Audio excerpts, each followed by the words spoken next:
Hello everyone, good morning. आप कैसे हैं? अच्छे हैं? तो myself professor DN Pandey, station road Fatuha Patna.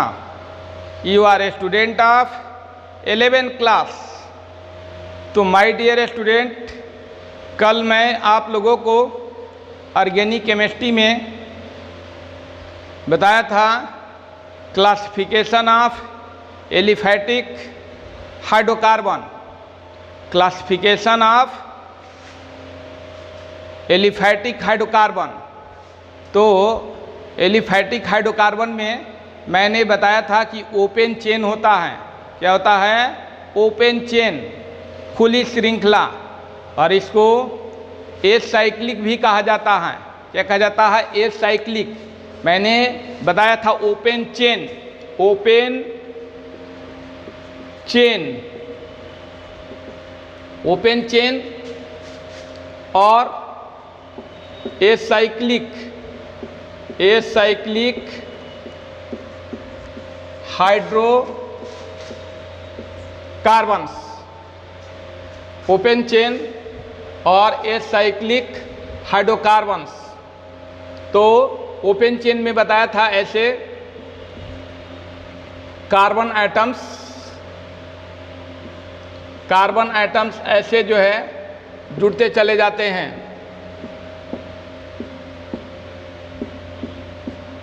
ठीक है, इसमें हाइड्रोजन एटम को जोड़ सकते हैं।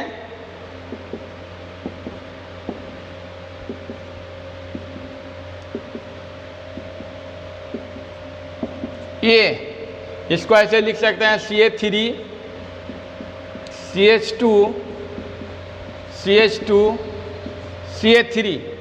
तो इसको जो है ओपन चेन या ये साइक्लिक हाइड्रोकार्बन्स में हम बताएंगे 1 2 3 4 कार्बन है, तो ये ब्यूटेन होगा। लेकिन चूंकि एक से अधिक कार्बन एटम के बीच सिंगल कोवालेंट बॉन्ड मौजूद है, single covalent, single covalent, single covalent, इसलिए जब बहुत सारे कार्बन एटम के बीच, बहुत सारे कार्बन एटम के बीच सिंगल कोवालेंट यानी सिंगल कोवालेंट बॉन्ड मौजूद होता है, तो उसको N के नाम से पुकारा जाता है। इसका नाम होगा N। क्या होगा? N 1 2 3 4 butane, N butane. इसी तरह से ये CH3 हो जाए, CH2 हो जाए, CH3 हो जाए, तो ये हो जाएगा N प्रोपेन। इसका नाम क्या होगा? N propane. तो इसमें भी आप देख रहे हैं कि एक से अधिक कार्बन एटम के बीच क्या है? सिंगल कोवालेंट बॉन्ड मौजूद है, इसलिए N प्रोपेन। माने कम से कम 2 के बाद 2 तक एथेन केवल कहेंगे, लेकिन 2 से अधिक होगा तो उसका वहाँ N लगा देंगे। 2 से अधिक होगा तो वहाँ क्या लगा देंगे? N लगा देंगे। N propane, N butane, N pentane, N hexane, ऐसे। तो ये ओपन चेन या एस साइक्लिक, ओपन चेन या एस साइक्लिक हाइड्रोकार्बन्स में आता है। और ये जो है, ये चूँकि स्ट्रेट चेन है, ये क्या है? स्ट्रेट चेन है। और बताया गया था कि इसमें जो है डबल बॉन्ड और ट्रिपल बॉन्ड भी होता है। तो माय डियर स्टूडेंट, जैसे ये हो गया, ये हो गया आपको डबल बॉन्ड, 2 कार्बन के बीच डबल बॉन्ड है, 2 कार्बन के बीच क्या है? डबल बॉन्ड है। तो H2C ये डबल बॉन्ड है, ये ट्रिपल बॉन्ड है, 2 कार्बन एटम के बीच ट्रिपल बॉन्ड। तो ये सभी ओपन चेन है, एस साइक्लिक हाइड्रोकार्बन है। क्या है? ओपन चेन या एस साइक्लिक हाइड्रोकार्बन। ये ट्रिपल बॉन्ड हो गया, ये ट्रिपल बॉन्ड हो गया 2 कार्बन एटम के बीच। ये आपको आ जाएगा एल्कीन में आ जाएगा, ये एल्काइन में आ जाएगा। एल्कीन और एल्काइन ये सभी जो है ओपन चेन या एस साइक्लिक हाइड्रोकार्बन है। ठीक है, 2 कार्बन एटम के बीच डबल बॉन्ड हो गया तो एल्कीन, 2 कार्बन एटम के बीच ट्रिपल बॉन्ड हो गया तो एल्काइन। और कार्बन के वैलेंसी 4 पूरा है। यहाँ देखिए इस कार्बन का 3 है, एक इधर हो गया 4, इस कार्बन का ये 3 देखिए, एक इधर हो गया 4, और इसमें भी 2 इधर हो गया, इस कार्बन का 2 इधर हो गया, 2 हाइड्रोजन है 4। इसका भी देखिए इस कार्बन का 2 इधर है, 2 हाइड्रोजन है 4। ठीक है, ऐसे स्ट्रक्चर बनाते हैं ना इसका, ऐसे स्ट्रक्चर। ठीक है, तो ये हो गया आपको, जैसे 2 हो गया 3 4, 2 हो गया इसका, ये 2 हो गया 3 4, तो ये एल्कीन हो गया। इसी का स्ट्रक्चर ऐसे बना सकते हैं। तो ये एल्कीन हो गया, ये एल्काइन हो गया। तो ये ट्रिपल बॉन्ड में, ये डबल बॉन्ड में आएगा, ये ट्रिपल बॉन्ड में आएगा। तो ओपन चेन या ये साइक्लिक हाइड्रोकार्बन, एलिफैटिक हाइड्रोकार्बन के ये क्लासिफिकेशन है। और दूसरा मैं बताया था क्लोज चेन बताया था, या साइक्लिक क्लोज चेन या साइक्लिक हाइड्रोकार्बन, उसमें क्लोज चेन मैंने दिखाया था। जैसे बेंजीन वगैरह में देखेंगे तो क्लोज चेन आएगा। तो माय डियर स्टूडेंट, अभी हम लोग पढ़ रहे हैं क्लासिफिकेशन ऑफ एलिफैटिक हाइड्रोकार्बन। तो मैंने कल बताया था एल्केन का जनरल फार्मूला बताया था CnH2n+2, और एल्केन का first member methane, second ethane, इस तरह से propane, butane, pentane, hexane, heptane, octane, nonane, decane, undecane, dodecane, tridecane, tetradecane, pentadecane, hexadecane, heptadecane, octadecane, nonadecane और इकोसेन 20 तक बताया था। तो आप इन सभी बातों को ख्याल किए हुए हैं, इस सभी बातों को देखे हैं, आज वीडियो में कल देखे हैं, नहीं देखे हैं तो ज़रूर इसको देखेंगे। ठीक है, तो माय डियर स्टूडेंट आगे की ओर बढ़ते हैं। ये नोट कर लिए हैं सब ना? चलिए,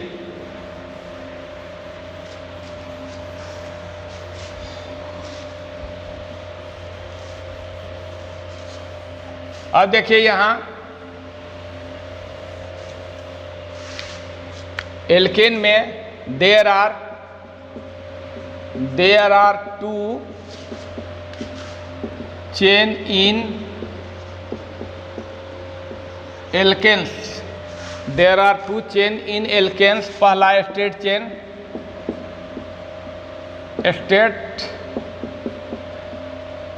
चेन,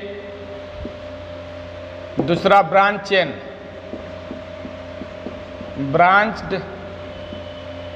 चेन। तो माय डियर स्टूडेंट, यही स्ट्रेट चेन है, ऐसे straight chain, this is straight chain. और अभी मैंने इसका नाम बताया, इसका नाम क्या बताया? इसका नाम बताया N। क्या? 1 2 3 4 5 N पेंटेन। इसका नाम क्या मैंने बताया? N pentane.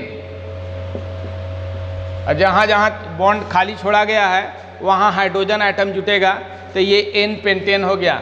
ये स्ट्रेट चेन में जब कार्बन आइटम सीधे स्ट्रेट में जो है जुड़ते जाते हैं, एक कार्बन दूसरा से, दूसरा तीसरा से, तीसरा चौथा से, इस तरह से पूरे कार्बन जो है जुड़ते चले जाते हैं, तो उसे N क्या कहा जाता है? जितना कार्बन आइटम रहेगा, 5 कार्बन आइटम रहेगा तो N पेंटेन, 6 कार्बन रहेगा तो N हेक्सेन, 7 रहेगा तो N हेप्टेन, 8 रहेगा तो N ऑक्टेन, इस तरह से हो जाएगा।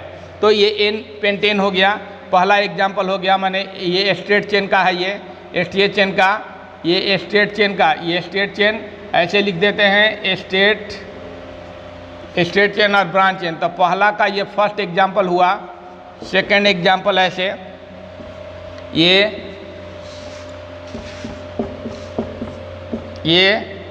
अभी मैंने बताया था, इसका नाम क्या है? N butane. 1 2 3 4 5। अच्छा, यहीं तक रहने देते हैं। ये हो जाएगा आपको N, कितना कार्बन आइटम है? 1 2 3 4, तो N ब्यूटेन। तो ये क्या हो गया? स्ट्रेट चेन में आया। स्ट्रेट चेन सीधी श्रृंखला, इसका नाम क्या है? सीधी श्रृंखला।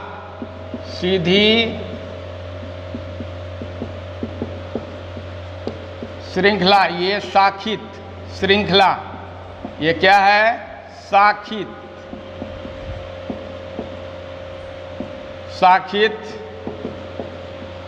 श्रृंखला, ये शाखित श्रृंखला होगी। तो ये नोट करेंगे N पेंटेन और N ब्यूटेन। जल्दी से इसको नोट करेंगे माय डियर स्टूडेंट, जल्दी से फटाफट इसे नोट करेंगे, तब हम आगे की ओर क्लास को बढ़ाते हैं। आगे की ओर क्लास को इसके बाद मैं बढ़ाता हूँ। चलिए फटाफट इसे नोट करेंगे, फटाफट इसे नोट करेंगे माय डियर स्टूडेंट। चलिए फटाफट इसे नोट करें। नोट कर लिए? तो ये हो गया स्ट्रेट चेन। अब देखिए ब्रांच चेन, ये ब्रांच चेन हो गया। दूसरा हो गया ब्रांच चेन। तो माय डियर स्टूडेंट ये ब्रांच चेन में हो गया।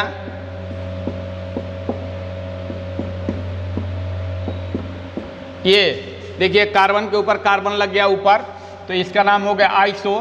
और कार्बन की संख्या कितनी है? 1 2 3 4। ये पहला एग्जाम्पल हो गया। तो आइसोब्यूटेन, इसका नाम क्या होगा? आइसोब्यूटेन। तो माय डियर स्टूडेंट यहाँ हाइड्रोजन होगा, हाइड्रोजन हाइड्रोजन हाइड्रोजन, हाइड्रोजन भी ऐसे दे सकते हैं, ऐसे हाइड्रोजन, ठीक है। ये नहीं कि हम छोड़ दिए हैं तो वहाँ कुछ नहीं होगा, हाइड्रोजन हो गया। तो ये आइसोब्यूटेन हो गया। ये क्या हो गया? आइसोब्यूटेन। या ऐसे भी इसको लिख सकते हैं CH3, यहाँ CH है, CH यहाँ CH3 है ना, CH3 हो गया। कार्बन के साथ कितना हाइड्रोजन है? 3, CH3। ये CH हो गया, इसके साथ CH3 और यहाँ CH3। तो दोनों सेम हैं। ये CH3 है, ये CH है और ये CH3 है। इसके साथ जो है CH3 जुटा हुआ है, तो इसका नाम हो गया आइसोब्यूटेन। आइसोब्यूटेन ये ब्रांच चेन में हो गया। आइसोब्यूटेन क्या हो गया? ब्रांच चेन में हो गया। इसको ब्रांच चेन शाखित श्रृंखला, माने कार्बन जो है शाखाओं में जुड़ते चले जा रहा है। तो ये हो गया। तो आप इन बातों को समझ रहे हैं माय डियर स्टूडेंट?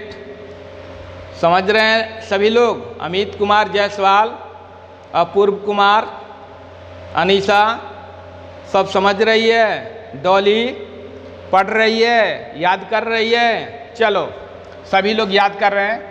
छोटी याद करती है, पायल की बहन याद करती है, सब देखती है। पायल पढ़ रही है, 12वीं क्लास वाली पायल याद करती है ना। चलो आगे की ओर बढ़ते हैं। तो ये आइसोब्यूटेन सभी लोग याद करेंगे।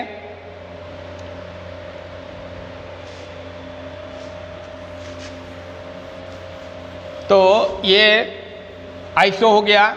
नीचे भी जुटेगा तो वही होगा। मान लीजिए यहाँ CH3 हो गया, CH हो गया, CH3 CH हो गया, CH3 और ये CH3। तो यहाँ भी क्या होगा? 1 2 3 4 कार्बन है। देखिए यहाँ कार्बन के वैलेंसी 4 पूरा जो है सेटिस्फाइड है।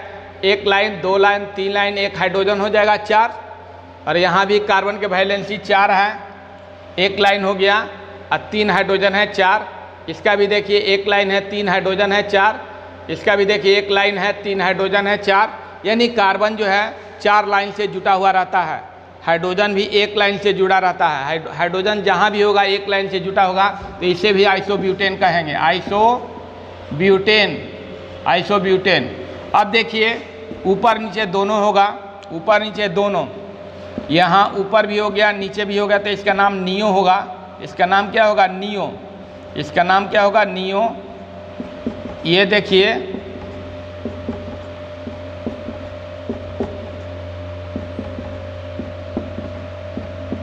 ये देखिए मैंने पूरा स्ट्रक्चर बता दिया, ये पूरा स्ट्रक्चर। तो देखिए ये स्ट्रेट ऐसे जा रहा है ऐसे, और स्ट्रेट के नीचे भी कार्बन है, ऊपर भी कार्बन है। और कार्बन के वैलेंसी 4 जो है सेटिस्फाइड है नहीं। ये कार्बन के वैलेंसी को काउंट करेंगे 1 2 3 4। इसको भी काउंट करेंगे, इसको भी काउंट करेंगे तो क्या होगा? 1 2 3 4, ठीक है। इसको भी काउंट करेंगे, इसको भी काउंट करेंगे, इसको भी काउंट करेंगे, इसको भी काउंट करेंगे 1 2 3 4। क्लियर? 1 2 3 4। इसको भी काउंट करेंगे तो 1 2 3 4। इसको काउंट करेंगे 1 2 3 4। इसको भी काउंट करेंगे तो 1 2 2 3 4। तो ये जो होगा नियो होगा। ऊपर भी बीच वाले कार्बन के साथ ऊपर भी होगा नियो, और नीचे भी होगा, तो इसका नाम होगा नियो। इसका नाम होगा नियो। और कार्बन की संख्या कितनी है? 1 2 3 4 5। तो पेंटेन, नियो पेंटेन, इसका नाम होगा नियो पेंटेन, नियो पेंटेन। इसको छोटे रूप में कैसे लिखेंगे, इसको छोटे रूप में देखिए CH3 है, यहाँ CH3 है और यहाँ C दे दीजिए, C और C के ऊपर क्या CH3, एक कार्बन कितने हाइड्रोजन से जुटा हुआ है 3, तो इस C के ऊपर CH3, यहाँ CH3 लगा देंगे, यहाँ CH3 हो गया और फिर इसके नीचे भी CH3 है, देखिए C 3 हाइड्रोजन है CH3, क्लियर CH3, तो यहाँ भी CH3 है और यहाँ भी देखिए इस कार्बन के साथ कितने हाइड्रोजन वाला है, एक कार्बन 3 हाइड्रोजन के साथ, तो CH3, तो वही बात हो गया नियोपेंटेन, कार्बन की संख्या 1 2 3 4 5 नियोपेंटेन, तो इसी तरह से नियोपेंटेन नियोहेक्सेन बनाया जा सकता है। तो ये कार्बन के ऊपर निर्भर करता है, केवल आपको नियो कब होगा, जब ऊपर भी कार्बन होगा नीचे भी होगा, और केवल ऊपर या केवल नीचे होगा, जैसे केवल नीचे है केवल ऊपर है ये, तो उसे आइसो कहेंगे, कार्बन के अनुसार उसका नाम लिखेंगे, एक कार्बन को मेथेन, 2 कार्बन को एथेन, 3 कार्बन को प्रोपेन, 4 को ब्यूटेन, 5 को पेंटेन, 6 को हेक्सेन, यानी 1 कार्बन रहेगा तो मेथेन, 2 कार्बन रहेगा तो ethane, 3 carbon propane, 4 carbon butane, 5 carbon pentane, 6 carbon hexane, 7 carbon heptane, 8 carbon octane, 9 carbon nonane, 10 carbon decane, इस तरह से undecane dodecane according to carbon atoms, number of carbon atoms. तो ये माय डियर स्टूडेंट ये neopentane हो गया, या isobutane हो गया। इसी में चलिए यहाँ देखिए, इसी में देखिए यहाँ ध्यान देकर देखेंगे, ये 1 हो गया, 2 हो गया, 3 हो गया, 4 हो गया, 5 हो गया, ठीक है, या 4 हो गया और यहाँ लगा दिए, यहाँ कार्बन, ठीक है, और हाइड्रोजन जोड़ दिए, ऐसे हाइड्रोजन जोड़ दिए, क्लियर। ये देखिए यहाँ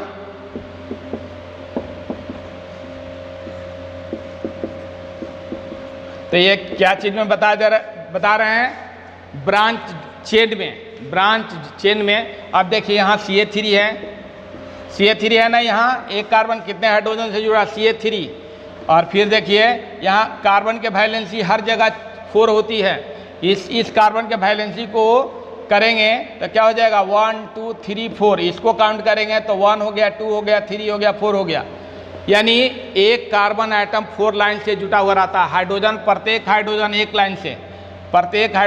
लाइन से जुटा हुआ है। देखिए ये हाइड्रोजन एक लाइन से है, ये हाइड्रोजन एक लाइन से, ये हाइड्रोजन एक लाइन से, यानी हाइड्रोजन के वैलेंसी 1 और कार्बन के वैलेंसी 4, ठीक है। तो यहाँ जो है CH3 है, यहाँ क्या CH2 है और यहाँ देखिए C है, और इस C के नीचे क्या है, इस C के नीचे क्या है CH3 है, ये क्या है CH3, एक कार्बन 3 हाइड्रोजन CH3, और यहाँ भी देखिए इस C के ऊपर क्या है CH3, और इसके बाद यहाँ देखिए CH3, तो इसमें कार्बन आइटम कितना हुआ 1 2 3 4 5 6, तो इसका नाम होगा, ऊपर भी कार्बन है नीचे भी कार्बन है, इसका नाम होगा नियोहेक्सेन। इसका नाम क्या होगा नियोहेक्सेन, क्या होगा नियोहेक्सेन, यानी जनरल नेम ये सब है नियोहेक्सेन। IUPAC नोमेनक्लेचर करेंगे तो इसका नाम जो है दूसरा हो जाएगा, अभी हम जनरल नेम के अनुसार ये बता रहे हैं, तो ये नियोहेक्सेन। उसी तरह से जैसे जैसे कार्बन की संख्या बढ़ाएंगे वैसे वैसे बढ़ते जाएगा, तो इसको नोट करेंगे, जल्दी से नोट करिए माय डियर स्टूडेंट, जल्दी से hurry up, you can noted this point और गेटिंग माई पॉइंट और नॉट। मेरे बात को समझ में मेरा बात समझ में आ रही है, मेरे पॉइंट को समझ रहे हैं आप लोग, सभी लोग, हम जो बता रहे हैं उस बात को समझ रहे हैं ना। चलिए अच्छी बात है समझना, बहुत अच्छा है। चलिए आप नोटेट करेंगे इन सभी पॉइंट को।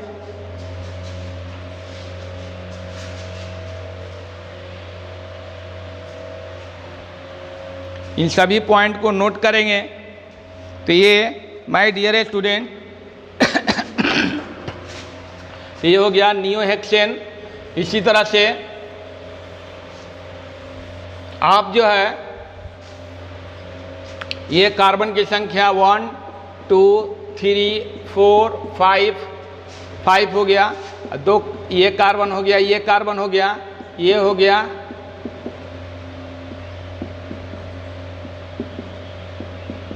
देखिए यहाँ ध्यान से कार्बन के वैलेंस हर जगह 4 है, ये सब ऑर्गेनिक कंपाउंड है। अब देखिए यहाँ ये CH3 है, यहाँ CH2 है, एक कार्बन कितने हाइड्रोजन से 1 2, यहाँ समझ में आ रहा है ना कि CH3 मैंने क्या लिखा है, एक कार्बन कितने हाइड्रोजन से 1 2 3, ठीक है। और यहाँ देखिए एक कार्बन कितने हाइड्रोजन से 1 1 2 से, और यहाँ देखिए ये कार्बन है, कार्बन के ऊपर क्या है CH3, एक कार्बन 3 हाइड्रोजन से CH3, और इस कार्बन के नीचे भी क्या है CH3, ठीक है। CH3 इस कार्बन के नीचे CH3 है, दिखाई दे रहा है ना, ये CH3 है 1 2 3, और इसके बाद यहाँ देखिए एक कार्बन के साथ 2 हाइड्रोजन CH2, फिर इस कार्बन के साथ 3 हाइड्रोजन CH3, ठीक है। तो ये 1 2 3 4 5 6 7 हो गया, तो क्या हो जाएगा नियोहेप्टेन, ये नियोहेप्टेन। तो माय डियर स्टूडेंट, ये क्या बताया जा रहा है, एलिफैटिक हाइड्रोकार्बन, और एलिफैटिक हाइड्रोकार्बन जितने भी होते हैं या तो फैट होते हैं या फैट से प्राप्त किए जाते हैं। एलिफैटिक हाइड्रोकार्बन है ये सभी, all have aliphatic compounds, all have aliphatic compounds, जितने भी है सभी एलिफैटिक कंपाउंड्स है ना, और ये फैट से प्राप्त किए जाते हैं। ये सभी फैट्स होते हैं या फैट से प्राप्त किए जाते हैं, माने यह तो फैट होते हैं, वसा होते हैं, माने ऑल हैव फैट्स, या फ्रॉम गेटिंग, माने गेटिंग फ्रॉम फैट्स, माने ये फैट से प्राप्त किए जाते हैं या सभी फैट्स हैं, ये सभी वसा भी हो सकते हैं या वसा से प्राप्त किए जाते हैं। तो ये सभी वसा है, एलिफैटिक का अर्थ होता है वसा, ये सभी वसा है या वसा से प्राप्त किए जाते हैं। तो माय डियर स्टूडेंट, ये एलिफैटिक हाइड्रोकार्बन्स हो गया। अब मैं ये एलिफैटिक में क्या बता दिया, एलिफैटिक में मैंने बताया स्ट्रेट चेन और ब्रांच चेन, स्ट्रेट चेन और ब्रांच चेन। एलिफैटिक में ये मैं सेचुरेटेड हाइड्रोकार्बन में बताया, क्या सेचुरेटेड हाइड्रोकार्बन। एलिफैटिक में क्या होता है, एलिफैटिक हाइड्रोकार्बन में क्या होता है सेचुरेटेड और अनसेचुरेटेड। तो सेचुरेटेड की बात बताई, सेचुरेटेड की।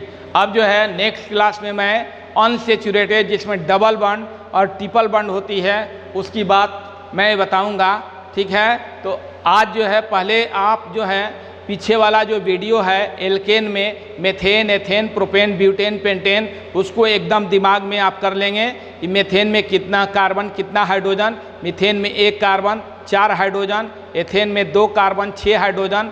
तो मैंने बताया था कि एल्केन में जितना कार्बन होगा उसके डबल से 2 अधिक हाइड्रोजन होगा, डबल से 2 अधिक हाइड्रोजन। ये सब भी देखिए, इसमें भी जितना कार्बन होगा उसके दुगने से 2 अधिक हाइड्रोजन होगा। काउंट कर सकते हैं, इसमें कार्बन 1 2 3 4 5 6 7 है, और हाइड्रोजन कितना है 3 to 5 5 to 7 7 और 3 7 3 10 और 10 और 3 यहाँ हाइड्रोजन है तो 16, माने इसमें आप देखेंगे C7 है और H क्या है 16 है। तो जितना कार्बन है उसके दुगुना से 2 अधिक हाइड्रोजन है ना। कार्बन 7 का दुगुना क्या होता है 14, अब 14 से 2 अधिक हाइड्रोजन है, 2 अधिक हाइड्रोजन है 16 है। है ना, इसीलिए इसका नाम हेप्टेन पड़ा। चूँकि ऐसे जुटा हुआ है इसलिए इसका नाम हो गया नियोहेप्टेन, नियोहेप्टेन। तो कार्बन जितना भी होगा, एल्केन में जितना भी कार्बन होगा उसके दुगने से 2 अधिक हाइड्रोजन होगा, इस बात को ख्याल रखेंगे। आपको याद है कि पेंटेन में कार्बन कितना होती है 5, पेंटेन में कार्बन कितना होती है 5। तो कार्बन यदि 5 है तो उसके दुगना क्या होगा 10, और उसे 2 अधिक हाइड्रोजन कर दीजिए तो 12 हो जाएगा। तो C5H12 जो होगा पेंटेन का सूत्र होगा। उसी तरह से हेक्सेन में मालूम है कि कार्बन होता है 6, तो 6 दूना 12 माने 6 2 12 और 2 14, यानी C6H14 होगा। तो क्या हो जाएगा हेक्सेन हो जाएगा। तो इस तरह से 1 कार्बन होगा तो मेथेन, 2 कार्बन होगा तो एथेन, 3 कार्बन होगा तो प्रोपेन, 4 होगा तो ब्यूटेन। और हाइड्रोजन को तो पता कर सकते हैं, हाइड्रोजन को पता कर सकते हैं ना, 4 कार्बन है तो 4 का डबल क्या होगा 4 का डबल क्या होगा 8, और 2 और बढ़ा दीजिए तो 10 हो जाएगा। तो C4H10 क्या हो जाएगा, C4H10 क्या हो जाएगा, ये किसका ब्यूटेन का हो जाएगा। C5H12 क्या हो जाएगा पेंटेन का। जो पीछे वाला वीडियो को आप देखेंगे तो समझ जाएंगे। तो उन सभी चीज़ों को याद करेंगे तो ये अपने आप याद हो जाएगा। इसमें केवल जो है कार्बन के ऊपर, बीच वाले कार्बन के ऊपर और नीचे जोड़ना है तो नियो होगा, केवल ऊपर रहेगा, बीच वाले कार्बन के साथ केवल ऊपर या केवल नीचे रहेगा तो आइसो होगा। क्लियर। तो ये मैंने बात बता दी। इसके बाद जो है नेक्स्ट क्लास में अनसेचुरेटेड कंपाउंड, डबल बॉन्ड और ट्रिपल बॉन्ड की बात मैं बताऊंगा। तो माय डियर स्टूडेंट, ये वीडियो कैसा लगा, वीडियो अच्छा लगा तो इस वीडियो को ज़रूर माय डियर स्टूडेंट लाइक करेंगे और अपने फ्रेंड्स के बीच शेयर करिए ताकि वो भी आपकी मदद से पढ़ सकें, जो क्लास को एफर्ट्स नहीं कर सकते हैं, जो क्लास को ज्वाइन नहीं किए हैं, जो किसी शिक्षक से ज्वाइन में नहीं हैं, जिनके पास वीडियो नहीं पहुंच रही है, जिनके पास कोई ऑनलाइन क्लास नहीं जा रही है, वैसे स्टूडेंट तक इस वीडियो को माय डियर स्टूडेंट ज़रूर शेयर करेंगे, क्योंकि आपके चलते उनको भी कुछ फ़ायदा हो जाए, आपके चलते वो भी कुछ जान जाए। तो माय डियर स्टूडेंट इस ज़रूर शेयर करेंगे। और जो स्टूडेंट, जो मेरे विद्यार्थी, मेरे प्रिय विद्यार्थी, मेरे प्रिय स्टूडेंट इस चैनल को सब्सक्राइब नहीं किए हैं ज़रूर सब्सक्राइब कर देंगे और लास्ट में बेल आइकन को भी दबा देंगे ताकि है ना जो भी लेटेस्ट वीडियो इस तरह का बन रहा है वो उनके तक जो है अपडेट होते रहें। तो माय डियर स्टूडेंट, आप सभी को मैं बहुत बहुत धन्यवाद देता हूँ। थैंक्स ए लॉट, है ना, गुड बाय।